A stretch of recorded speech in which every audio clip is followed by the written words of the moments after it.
Hey everyone, welcome back. Yesterday we started a new chapter book. Charlotte's Web was voted on as the next one to read. And we learned all about Fern and her family. And we know that she convinced her dad not to kill one of the new baby pigs that was born. And she saved the pig and is now taking care of it. So let's see what happens in chapter 2. Chapter 2 is called Wilbur. Fern loved Wilbur more than anything. She loved to stroke him, to feed him, to put him to bed. Every morning, as soon as she got up, she warmed his milk, tied his bib on, and held the bottle for him. Every afternoon, when the school bus stopped in front of her house, she jumped out and ran to the kitchen to fix another bottle for him. She fed him again at supper time, and again just before going to bed. Mrs. Arabelle gave him a feeding around noontime each day when Fern was away in school. Wilbur loved his milk, and he was never happier than when Fern was warming up a bottle for him. He would stand and gaze up at her with adoring eyes. For the first few days of his life, Wilbur was allowed to live in a box near the stove in the kitchen. Then, when Mrs. Arabelle complained, he was moved to a bigger box in the woodshed. At 2 weeks of age, he was moved outdoors. It was apple blossom time, and the days were getting warmer. Mr. Arabelle fixed a small yard specially for Wilbur under an apple tree, and gave him a large wooden box full of straw with a doorway cut in it so he could walk in and out as he pleased. "Won't he be cold at night?" asked Fern. "No," said her father. "You watch and see what he does." Carrying a bottle of milk, Fern sat down under the apple tree inside the yard. Wilbur ran to her, and she held the bottle for him while he sucked. When he had finished the last drop, he grunted and walked sleepily into the box. Fern peered through the door.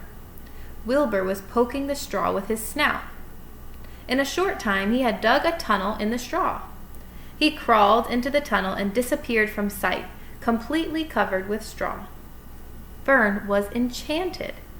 It relieved her mind to know that her baby would sleep covered up and would stay warm. There's Wilbur's little house.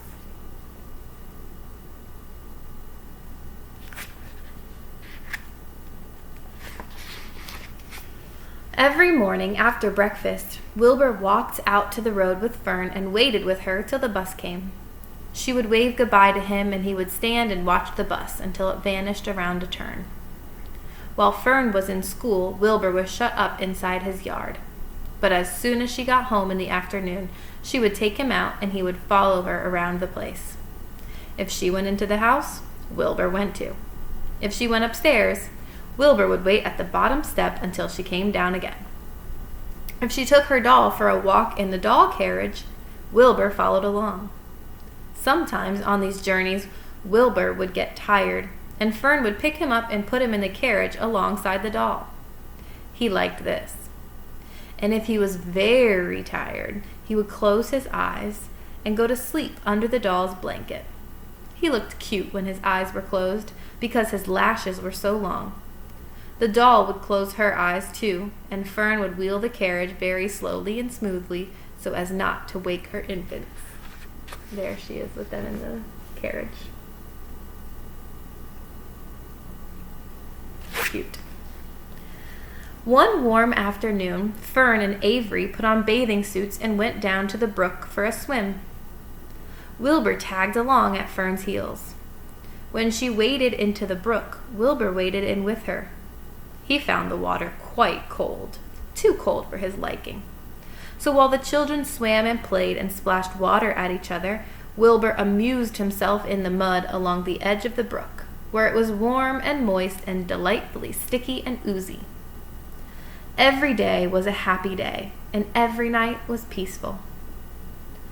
Wilbur was what farmers call a spring pig, which simply means that he was born in springtime. When he was 5 weeks old, Mr. Arabelle said he was now big enough to sell and would have to be sold. Fern broke down and wept, but her father was firm about it.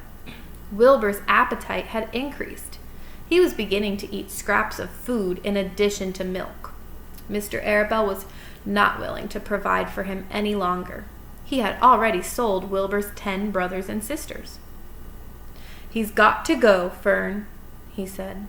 "You have had your fun raising a baby pig, but Wilbur is not a baby any longer, and he has got to be sold." "Call up the Zuckermans," suggested Mrs. Arabelle to Fern. "Your Uncle Homer sometimes raises a pig, and if Wilbur goes there to live, you can walk down the road and visit him as often as you like." "How much money should I ask for him?" Fern wanted to know. "Well," said her father, "he's a runt. Tell your Uncle Homer you've got a pig you'll sell for $6 and see what he says." It was soon arranged. Fern phoned and got her Aunt Edith, and her Aunt Edith hollered for Uncle Homer, and Uncle Homer came in from the barn and talked to Fern. When he heard that the price was only $6, he said he would buy the pig. Next day, Wilbur was taken from his home under the apple tree and went to live in a manure pile in the cellar of Zuckerman's barn.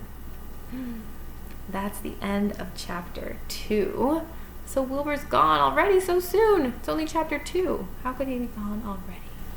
But the title of chapter 3 is called Escape. So that should be interesting. Tomorrow night I will be back with chapter 3. I wonder who's going to escape. Have a good night, everybody. Bye-bye.